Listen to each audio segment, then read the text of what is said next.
The Sega CD, or maybe the Mega CD, the long-awaited cup holder add-on for the Sega Mega Drive. As well as providing a handy platform for your can of Tab Clear, it also let you play games that came on silvery drinks coasters that the ancients knew as compact discs. And as I often do, I'm going to take a look at some of the games that push this all-round complicated device the hardest, and try and maybe find out a bit more about how it works too. To begin with though, well, it really has to be Sonic CD, arguably the best game ever to come out for this system. It is undeniably a classic Sonic game right from the heart of the classic Sonic era. Good, yes, but does it really push the system? Well, not as much as it might do, and that is something you could say about a lot of Sega CD games. This is by no means the worst offender, but a lot of this game, great looking and fun to play though it is, a lot of it, well, it might just seem like a standard Mega Drive game with a CD soundtrack bolted on. A number of games on this system were literally just that. One thing the Sega CD can definitely do, provide CD quality audio direct from the CD. Somewhat controversially in the case of the US version of Sonic CD, which replaced the original music from the Japanese version with a tape they found in Jean-Claude Van Damme's glove box. But Sonic CD does go a bit further than just adding an 80s action movie soundtrack. It does make some use of the extra storage available, more than 100 times that of a cartridge, another major appeal of the CD format. Here we get the time travel mechanic, which means there can be up to 4 distinct versions of each stage, something that might be difficult to fit into a standard cartridge. But that is still a fairly meagre showing for this new technology. Surely Sega could do something more to show off their whizzy hardware in this tentpole release. And yes indeed, Sonic CD has another trick too, which I will get onto in a moment after a word from this video's sponsor, AG1 by Athletic Greens. Now, I've got into the habit of drinking AG1 as part of my morning routine, and it's not hard to do. A scoop of powder in 8 to 12 ounces of water, or about 250 to 350 millilitres, mix it up thoroughly and we're ready to go. It's got an interesting flavour, sweeter than I thought it would be, and actually I found myself putting in the lower end of the recommended amount of water as the taste has grown on me. And yes, for a few weeks now the AG1 minute has been a thing for me. Why? What is AG1? Well, it's a nutritional drink that helps to fill a lot of gaps in my diet. Vitamins and minerals and things like that, stuff that I worry that I don't get enough of. And AG1 also helps support immunity and gut health, and yeah, that's important at any time of year, but especially so in winter when this kind of thing can really help. And I've got to say, I do feel better for it, and I have started to look forward to my daily AG1 micro habit that sets my health on the right path. So to try out the benefits for yourself, hit my link below to get a 1-year supply of immune-supporting Vitamin D3K2 and 5 travel packs free with your first purchase, and invest in your own health. Okay, thanks to Athletic Greens, and we're back to Sonic CD. Let's take a look at the bonus stages where we might catch a glimpse of something more special in the form of scaling and rotation. Yeah, what looks very much like the Super NES's Mode 7, but here in Sega land, courtesy of the Mega CD. And yes, it's very similar technology, flat images that are tilted and rotated on the screen to make it look like a plane reaching to the horizon. This is all thanks to the Sega CD's custom graphics chip, and it can do many things that the Super Nintendo can, and more besides, but it also has some limitations too. Big ones being colour and frame rate. Yes, Sega CD graphics are never going to be as colourful as what you see on the Super NES, which can have up to 256 colours on screen at once. Instead, they're limited to the maximum 61 that the basic Mega Drive or Genesis can display, but there's also bandwidth problems too. Let's leave the details of that to one side for a moment, but this means that the frame rate here never gets above about 20 frames per second. This means that it's noticeably less smooth than Super NES equivalents, which can easily handle most Mode 7 stuff at a full 60. So not knocking this as a game, it really is great, but I do think there are others that are better at showing off this system and its unique characteristics, and a good candidate for that has to be The Adventures of Batman and Robin.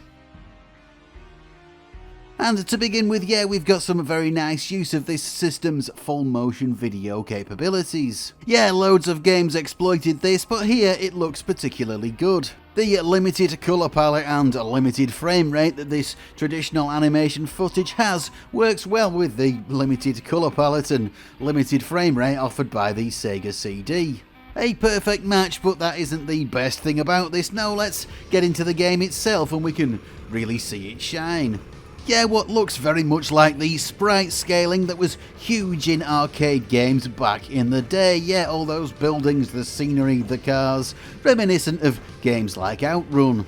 And this kind of effect is something that pretty much every other home system back then really struggled with. But what is it that the Sega CD is actually doing here? Well, let's break it down. First off, the Genesis, the Mega Drive, the thing that the Sega CD plugs into, its graphics are made of 3 elements. The original Sonic shows this off well. We have 2 background layers for the scenery, and we also have the sprite layer which displays objects that move. And all this is constructed out of tiles like these, 8x8 blocks of pixels with a maximum of 61 colours on screen at once. These are the fixed capabilities of the Mega Drive's graphics chip, so what is it that plugging in this CD add-on brings to the table? Well, it doesn't change how the graphics are constructed, it doesn't add more background layers or improve the sprite capabilities, it doesn't add any colours either. So what does it do? Well, it enhances those fixed capabilities with much more storage space and much more processing power. So yes, it can display video files stored on the CD as we've seen in this game's animated intro, but it can also construct elaborate background graphics on the fly that the vanilla Mega Drive just would not be able to do. So let's split this game's graphics up into the 3 layers. And we can see that we have the sprite layer drawing the heads-up display. We've also got one background layer with the static city skyline in the far distance. But the other background layer, well, that's where all the action is. Yeah, the Batmobile, the road, the other cars and all the scenery, that is being drawn by the Sega CD's graphics processor and sent to the console's main graphics chip as background graphics data. And from what I've heard, this game pretty much maxes out the Sega CD's drawing capabilities, filling the screen with flat images that are enlarged as they get closer to the player's viewpoint or shrunk as they move away, giving the impression of a 3D world. Strictly speaking, this isn't sprite scaling because these aren't sprites on the sprite layer, they're what Sega called stamps. It's a fairly technical distinction, but they aren't overlaid on the rest of the graphics in the same way. They are, in fact, constructed in a frame buffer in the Sega CD's RAM, similar to blitter objects on the Amiga, or actually not that far away from the square polygons that made up the graphics of the Sega Saturn. And as well as being shrunk and enlarged, these stamps could also be rotated and tilted and manipulated in a lot of different ways. And this is something that no other 16-bit home system could do, not even the mighty Neo Geo, which had much more limited sprite scaling capabilities. The Super NES's Mode 7 can't replicate multiple objects on screen like this either, it just doesn't work like that. Maybe with the help of the Super Effects chip that was included in some cartridges, the Super NES could do some similar effects, but other than Yoshi's Island, which does a little bit of sprite scaling, no one to my knowledge ever tried it. Having the best sprite scaling type stuff you could get in a home system before the 32-bit era, surely Sega couldn't pass up the opportunity to port Outrun or Super Hang-On or something like that to their own console? Well, no, actually, the best we got is Afterburner 3, which isn't that great. We do have, though, from Core Design, Jaguar XJ220. A better game and another glimpse into what's possible. It's not super smooth, but it does feel fast, and it's got a convincing arcade look and sound. Yes, it's very Outrun-esque, and maybe now I can take the opportunity to explain why most Sega CD games that make use of its advanced graphics features have such a low frame rate. You see, no matter how powerful the Sega CD is, no matter how blazing the custom graphics processing chip is, it's limited by the Mega Drive, the Genesis's video memory bandwidth. Using an emulator debug feature, we can see into this memory as each frame is being transferred from the CD system to the main console, the scene being updated a bit more each time. Only when the image is complete can it be displayed, about every third, fourth or even fifth frame depending on how much is going on. There's a hard limit on the amount of data you can transfer per frame, and this is the same basic problem that kept frame rates on the Super NES's Super Effects chip games low too, but that's another story. Not all Sega CD games are like this. Ones that don't require so much data to be loaded in every frame can be up to 60 frames per second, no problem, like the superb Final Fight. But games that have the Sega CD's graphics processing power doing most of the heavy lifting are always going to have limited frame rates. And it's this fact that holds back Formula One World Championship Beyond the Limit.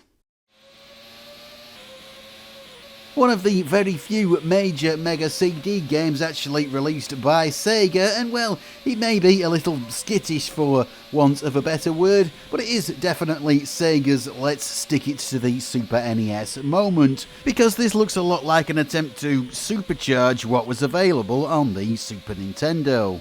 Like Sonic CD, the track is Mode 7 style, but here we have lots and lots of scaled stamps to add to the scenery. All the stuff on the side of the tracks, the billboards and what have you, they are done with these Nearly sprites that the Sega CD's graphics chip can draw. Super Mario Kart may have had a bit of extra scenery in the form of pipes and thwomps and other sundry obstacles, but nothing like this. And it does create a dense world with quite a lot of visual interest, even if it is a bit busy. Is this a good game? Well, it's not amazing, it's let down by the frame rate and the controls, frankly, but it is trying hard to push those limits. It could have worked better if Sega had used this game engine for more of an arcade-style race and chase game like Power Drift or Radmobile, two of their arcade hits of this era. Something where the inaccurate controls and choppy frame rate might not have mattered so much, and where the bold, busy visuals would have meshed well with a cartoon style. But now onto something different. Let's change the scene and take a look at Silpheed.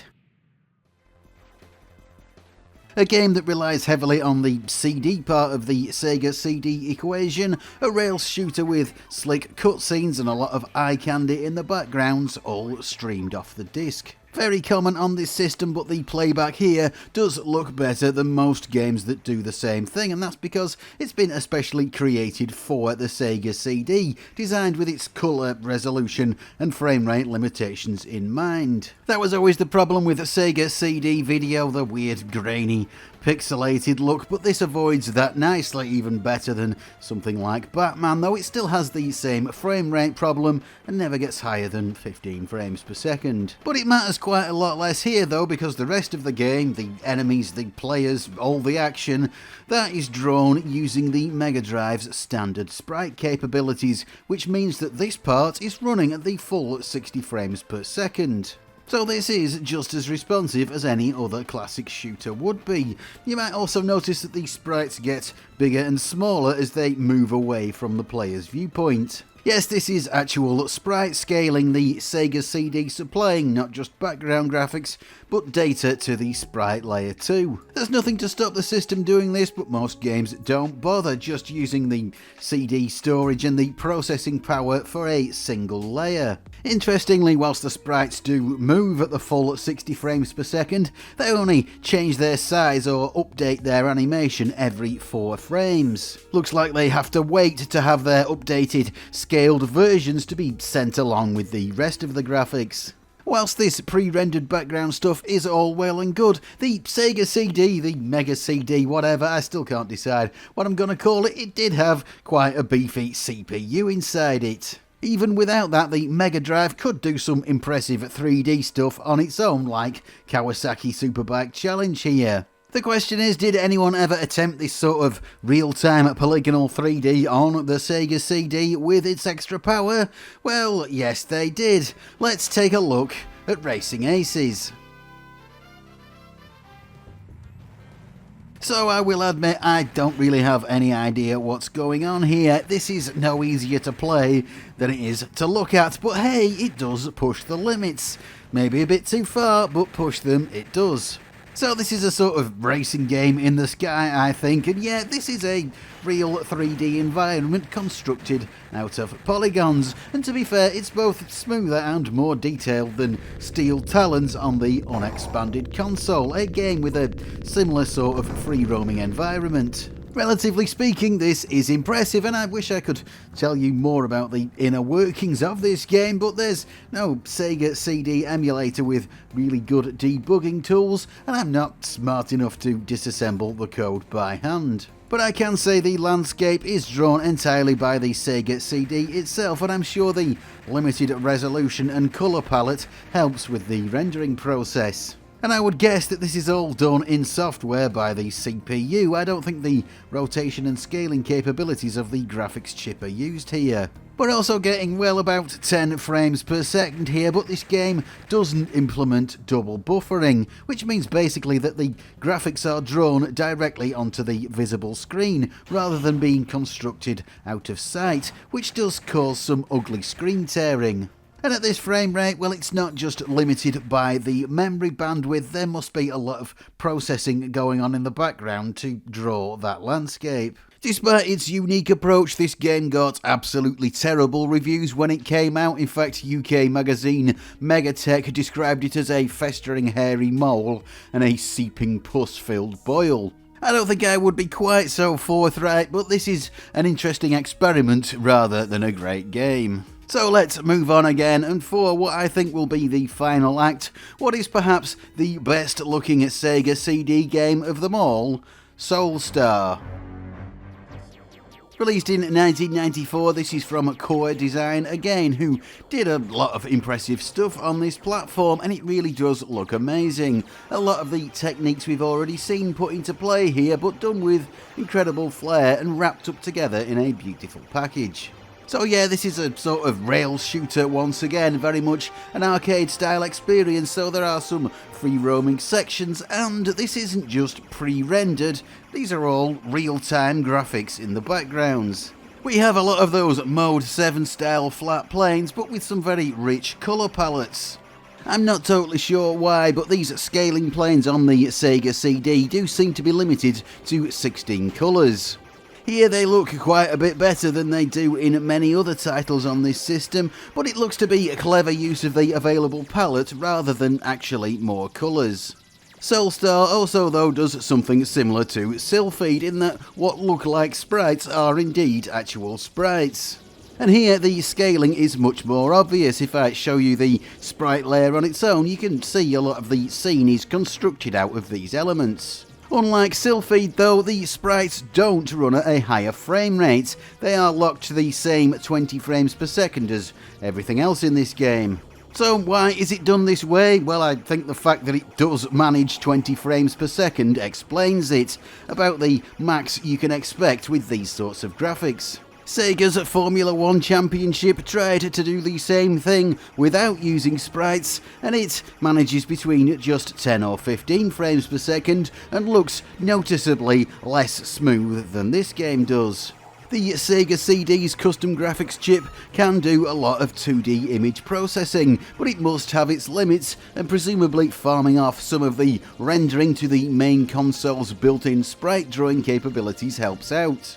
I don't know if these sprites are scaled in real time by the graphics chip or if there's just a load of copies of them in different sizes loaded from the fairly vast storage space of the CD. The second option though would definitely dramatically cut down on the amount of processing power required. As I'm editing this though, I've just noticed the wobbling effect on the sprites, some of them like the player craft in this underwater section. This is really nice, and yes, this sort of effect was common on backgrounds in 16-bit games, but not on sprites. A minor thing, yes, but I'm struggling to think of any other 16-bit system that could pull this effect off, outside of arcade machines anyway. It's gotta be the power of the CD system's custom graphics chip doing this. I don't think it could be pre-rendered.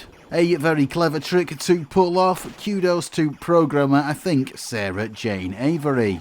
Anyway, this game really does look exceptionally good. It's different from, but to my mind, just as impressive as the Super NES's Star Fox, but of course, this never got anything like the same recognition. So I think now it's time to start bringing things to a close, and the Sega CD or Mega CD was not much of a success for lots of reasons, but one thing you can say though is that it had a lot more power than most of its contemporaries. But I get the impression that this power was hard to harness, and even if you did, well, you were still left with a lot of the same limitations as the original Mega Drive or Genesis. But this system could do things that nothing else could match for a while, and it's a shame more developers didn't really exploit it. That said though, this is one of those times when I really thought I would struggle finding games to fill this video out, but there's just loads and loads of interesting titles on this system, like Batman Returns here, which lost out by being just slightly less impressive than the other Batman game.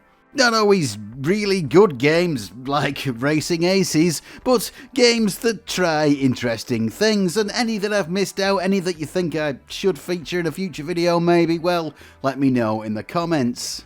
So thank you as ever to my wonderful patrons. Your support is as always much appreciated, and if anyone else would like to join them, there is a link below. And if you haven't already, well, now would be a good time to hit that subscribe button, and I'll say goodbye for now, and I'll see you next time.